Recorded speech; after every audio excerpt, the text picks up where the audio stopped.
ನಮಸ್ಕಾರ, ನಾನು ಮಂಜುನಾಥ್ ಕಾಮತ್. ಸತತ 15 ವರ್ಷದಿಂದ 100% ಫಲಿತಾಂಶ, 35 ಎಕರೆ ಹಸಿರು ವೃಂದಾವನದೊಳಗೆ ಕಲಿಕೆ, ಓದಿನೊಂದಿಗೆ ಕಲೆ, ಸಂಸ್ಕೃತಿ, ಆವಿಷ್ಕಾರಗಳಿಗೆ ಮಹತ್ವ, ಸ್ಪರ್ಧಾತ್ಮಕ ಪರೀಕ್ಷೆಗಳಿಗೆ ಹೆಚ್ಚಿನ ಒತ್ತು, ಹಾಸ್ಟೆಲ್ ವಿದ್ಯಾರ್ಥಿಗಳಿಗಷ್ಟೇ ಅಲ್ಲ, ನಿತ್ಯ ಬರುವ ವಿದ್ಯಾರ್ಥಿಗಳಿಗೂ ಕಾಲೇಜಿನಲ್ಲೇ ರುಚಿ ಆಹಾರ, ವಿದ್ಯಾರ್ಥಿಗಳ ಸರ್ವತೋಮುಖ ಬೆಳವಣಿಗೆಗೆ ಕೊಡುಗೆ ನೀಡುತ್ತಾ ಪ್ರಸಿದ್ಧಿ ಪಡೆದಿರುವ ಕುಂದಾಪುರ ಕೋಟೇಶ್ವರದ ಗುರುಕುಲ PU ಕಾಲೇಜನ್ನೊಮ್ಮೆ ನೋಡಿ ಬರೋಣ.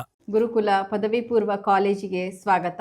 ನಮ್ಮ ಕಾಲೇಜಿನಲ್ಲಿ ಸುಮಾರು 15 ವರ್ಷಗಳಿಂದಲೂ ನಾವು ಸತತವಾಗಿ 100% ರಿಸಲ್ಟ್ಸ್, ಕಾಂಪಿಟೇಟಿವ್ ಎಕ್ಸಾಮ್ಸ್ಗೆ ಬೇಕಾಗುವಂತಹ ತರಬೇತಿಯನ್ನು ನಿರಂತರವಾಗಿ ಪ್ರಥಮ ವರ್ಷದಿಂದಲೇ ನಾವು ನೀಡುತ್ತಾ ಇದ್ದೇವೆ. ಶಿಕ್ಷಣ ಮತ್ತು ಸಂಸ್ಕಾರ ಇದು ಎರಡೂ ಕೂಡ ಜೊತೆಯಾಗಿ ನಡೀತಾ ಇದೆ. ಸೊ ಕಾಲೇಜಿನಲ್ಲಿ ಸೈನ್ಸ್ ಮತ್ತು ಕಾಮರ್ಸ್ ಇದು ಎರಡು ಕಾಂಬಿನೇಷನ್ ಅಲ್ಲಿ ನಾವು ಪಠ್ಯಕ್ರಮವನ್ನು ಅಳವಡಿಸಿಕೊಂಡಿದ್ದೇವೆ. ಸೈನ್ಸ್ ಸ್ಟ್ರೀಮ್ ಅಲ್ಲಿ ಬೇಕಾಗಿರುವಂತಹ JEE mains, JEE advanced, CET, NDA ಮುಂತಾದ ವೃತ್ತಿಪರ ಕೋರ್ಸ್ಗಳಿಗೆ ಬೇಕಾಗಿರುವಂತಹ ತರಬೇತಿಯನ್ನು ಫಸ್ಟ್ PUC ಇಂದಲೇ ಆರಂಭಿಸುತ್ತೇವೆ.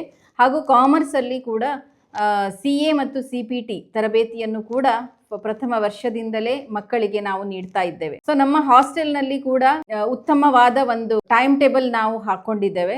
ಸೊ ಬೆಳಗ್ಗೆ ಎದ್ದ ನಂತರ ಅವರಿಗೆ ವ್ಯಾಯಾಮ, ಯೋಗ, ಅದಲ್ಲದೆ ಬೆಳಗಿನ ಒಂದು ಸ್ಟಡಿ ಅವರ್ಸ್ ಆಗಲಿ, ಸಾಯಂಕಾಲದ ಸ್ಟಡಿ ಅವರ್ಸ್ ಆಗಲಿ, ಟೀಚರ್ಸ್ಗಳ ಒಂದು ಪ್ರೆಸೆನ್ಸ್ ಅಲ್ಲಿ ಅದು ನಡೀತಾ ಇರ್ತದೆ. ಸೊ ಕಾಂಪಿಟೇಟಿವ್ ಫ್ಯಾಕಲ್ಟಿ ಕೂಡ ಕ್ಯಾಂಪಸ್ನಲ್ಲೇ ವಸತಿಯಲ್ಲಿ ಇದ್ದು ಅವರು ಬೇಕಾಗಿರುವಂತಹ ಡೈಲಿ ಪ್ರಾಕ್ಟೀಸ್ ಪೇಪರ್ಸ್ ಇರ್ಬೋದು, DPP ಅಂತ ಹೇಳ್ತೇವೆ.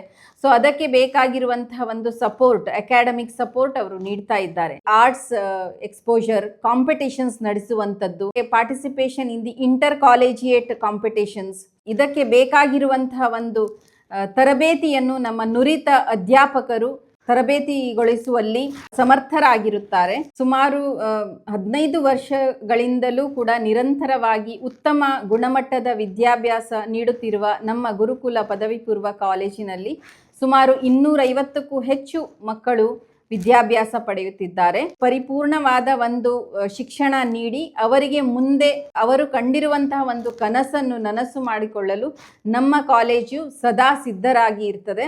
ಹಾಗಾಗಿ ನಮ್ಮ ಕಾಲೇಜಿಗೆ ಒಂದು ಸಲ ವಿಸಿಟ್ ಮಾಡಿ ನಮ್ಮಲ್ಲಿ ಸಿಗುವಂತಹ ಒಂದು ಫೆಸಿಲಿಟೀಸ್ ಕೂಡ ನೋಡಿ ಪೇರೆಂಟ್ಸು, ಪೋಷಕರು ಇದರ ಪ್ರಯೋಜನವನ್ನು ಪಡ್ಕೊಳ್ಬೇಕು ಅಂತ ನಾನು ಈ ಮೂಲಕ ಕೇಳ್ಕೊಳ್ತಾ ಇದ್ದೇನೆ.